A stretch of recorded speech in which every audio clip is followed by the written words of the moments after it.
A guerra entre a Rússia e a Ucrânia continua, apesar das supostas tratativas de paz, e um ataque massivo de drones bateu recorde. Olá, amigos e amigas do Tecmundo! As notícias de hoje, que estão com os tempos marcados aqui embaixo, são as seguintes. Criminoso tenta vender dados de 40 mil policiais militares em São Paulo. Rússia lança ataque recorde de 267 drones contra a Ucrânia em terceiro ano de guerra. A Anatel confirma que a maioria dos provedores já bloqueou o Rumble aqui no Brasil. Boa noite, bom dia e boa tarde. E bem-vindos a Hoje no Tecmundo, seu resumo diário de tecnologia. Eu te vejo depois da vinheta.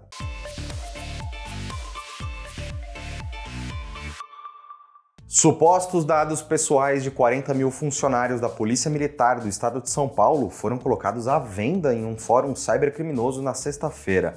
O documento apresentaria informações como e-mail, nome completo, nome de usuário e número de identificação. A venda é realizada por um cybercriminoso chamado WLRD e os valores não foram informados. Ele alega possuir os dados de 42 mil policiais em formato CSV e, como amostra, revela as informações de 10 deles. O cybercriminoso ainda comenta que as informações são referentes ao ano de 2025. Isso indica a possibilidade de vulnerabilidade atual em sistema de base de dados. O Tecmundo entrou em contato com a assessoria de imprensa da Polícia Militar para entender melhor o caso e notificar a instituição. Vazamentos do tipo são perigosos, principalmente para autoridades da segurança pública. Por meio de engenharia social, por exemplo, é possível levantar informações mais precisas de cada vítima. Outro ponto que envolve o suposto vazamento é o sistema atingido e o que mais ele pode revelar. A Rússia realizou o maior ataque de drones contra a Ucrânia desde o início do conflito entre os dois países. De acordo com informações locais, a ofensiva aconteceu ontem, no domingo, e envolveu 267 veículos armados e não tripulados. Ao todo, as defesas aéreas da Ucrânia neutralizaram 138 desses drones, além de 119 drones de imitação extras, que não continham explosivos, mas são usados para confundir e sobrecarregar radares e sistemas de defesa. 3 mísseis balísticos também foram disparados pela Rússia, atingindo 5 regiões do país. Ao menos 3 pessoas morreram e outras 5 ficaram feridas, segundo dados preliminares. O ataque simbolizou o terceiro aniversário da invasão russa ao território ucraniano, em um momento crucial da disputa. A Rússia segue com ofensivas cada vez maiores, mas em breve pode conseguir os territórios solicitados por meio de acordos envolvendo o presidente Vladimir Putin e o presidente dos Estados Unidos, Donald Trump. Em uma declaração oficial publicada na rede social X, o presidente da Ucrânia, Volodymyr Zelensky, condenou o que ele chama de terror aéreo encarado pela população. O político afirma que, em apenas uma semana, foram mais de 1.000 ataques de drones da Rússia, além de mais de 1.000 bombas aéreas teleguiadas e 35 mísseis de vários tipos. Veículos aéreos não tripulados de uso militar são os equipamentos mais adotados por ambos os lados do conflito. Desde os primeiros combates, Rússia e Ucrânia adotaram e aprimoraram drones de artilharia, vigilância e missões de reconhecimento. E vamos às ofertas do dia, que você pode conferir nos links na descrição e no comentário fixado ou direto pelo QR Code que vai passar aí na sua tela. Lembrando que os preços são promocionais e por tempo limitado, então corre para garantir o seu. Caixa de som Bluetooth JBL Go por R$ 169,00, smartphone Realme C63 por R$ 1.129,00 e um carregador por indução i2Go Pro por R$ 63,00. Já para os cupons, camisas de time com 10% off no código de desconto Netshoes, cupom Unidas de 10% de desconto, mais 2 motoristas adicionais e um cupom Casas Bahia com 10% de desconto. A Agência Nacional de Telecomunicações, a Anatel, comunicou ter encaminhado a decisão de bloqueio do Rumble às operadoras de telecomunicações brasileiras.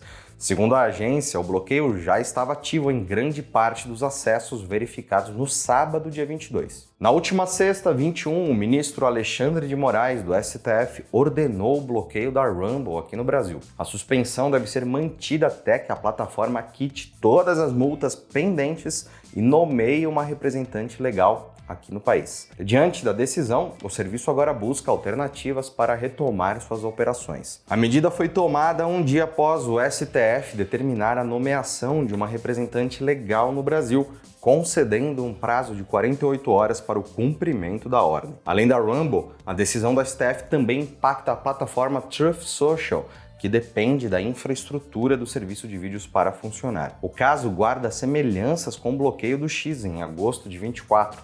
A rede social foi suspensa no Brasil pela ausência de um representante jurídico no país e pelo não pagamento de multas milionárias. Na quinta, dia 20, o fundador da Rumble, Chris Pavlovski, usou sua conta no X para criticar a decisão de Moraes. Ele comentou o seguinte: "Você não tem autoridade sobre a Rumble aqui nos Estados Unidos, a menos que passe pelo governo dos Estados Unidos." O que você pensa sobre isso? Deixa seu comentário aí embaixo. Na semana passada, a Microsoft revelou o Muse, uma ferramenta de IA gerativa para games que, segundo ela, pode gerar visuais de jogos, ações de controle ou ambos. Bem, tecnologias do segmento são bastante conhecidas por serem pauta para discussões acaloradas. E para esquentar ainda mais as coisas, o CEO da empresa afirma que o Xbox terá um catálogo de títulos gerados por IA.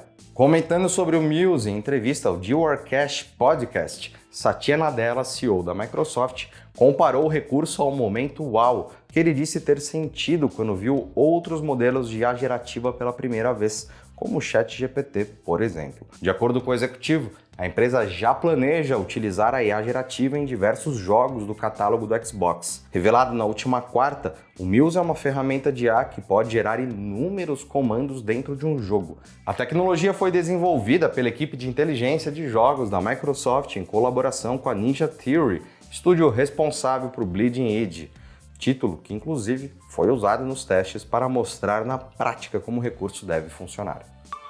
Após diversos usuários apontarem que placas como a RTX 5090 foram enviadas com uma contagem inferior de hops no chip, a NVIDIA confirmou o defeito nessas placas de vídeo. Em nota, a companhia admite o erro e aponta que somente 0,5% das GPUs comercializadas têm o problema, que pode alavancar perdas de desempenho. O comunicado confirma que há um problema generalizado, mas felizmente atinge poucas unidades. Contudo, apesar da NVIDIA citar que apenas as RTX 5080 e 5070 Ti são afetadas, um usuário com uma RTX 5080 descobriu que a sua GPU também tem 8 hops a menos do que deveria, e inclusive é a versão Founders Edition da própria NVIDIA. Outro ponto de discordância é a respeito da queda de desempenho. Enquanto a RTX 5090 com menos dessas estruturas realmente perde em torno de 5%, benchmarks do site Computerbase indicam quedas de até 12% em benchmarks sintéticos, como o 3D Mark, ao utilizar a 5070 Ti defeituosa. Não tão populares assim, os ROPs, ou ROPs, que significam Raster Operations Pipeline, são estruturas especializadas para reunir informações e dados sobre os pixels na construção da imagem, além de desempenharem papel no anti-serrilhado. Em geral, o problema faz com que todas essas GPUs tenham 8 hops a menos do que deveriam ter. O que mais impressiona disso tudo é que o erro passou não somente pela NVIDIA, uma das maiores empresas do mundo, como também por diversas parceiras. Inclusive, a resposta bem rápida da NVIDIA sobre os casos indicam que a empresa tinha alguma noção sobre o erro. E aconteceu na história da tecnologia. Em 24 de fevereiro de 1949, considerado o primeiro foguete dos Estados Unidos a alcançar o espaço sideral pela NASA, o Bumper 5 foi lançado do campo de provas de White Sands, no Novo México. Ele atingiu uma altitude recorde na época de 244 milhas. Meus amigos e amigas, deixa aquele like, inscreve um comentário e compartilha hoje no Tecmundo. Isso tudo nos ajuda muito e o nosso trabalho alcança ainda mais gente. Muito obrigado por todo o apoio de sempre. Todos os links que eu mencionei no programa estão no comentário fixado e descrição do episódio. E essas foram as notícias do Hoje no Tecmundo dessa segunda-feira. Lembrando que o nosso programa vai ao ar de segunda a sexta, sempre às 19 horas, exceto nos feriados. Aqui quem fala é o Felipe Paion e você pode me encontrar lá no X, pela @Felipe Paion. Amanhã voltamos com mais. Um grande abraço e uma ótima semana para todos vocês.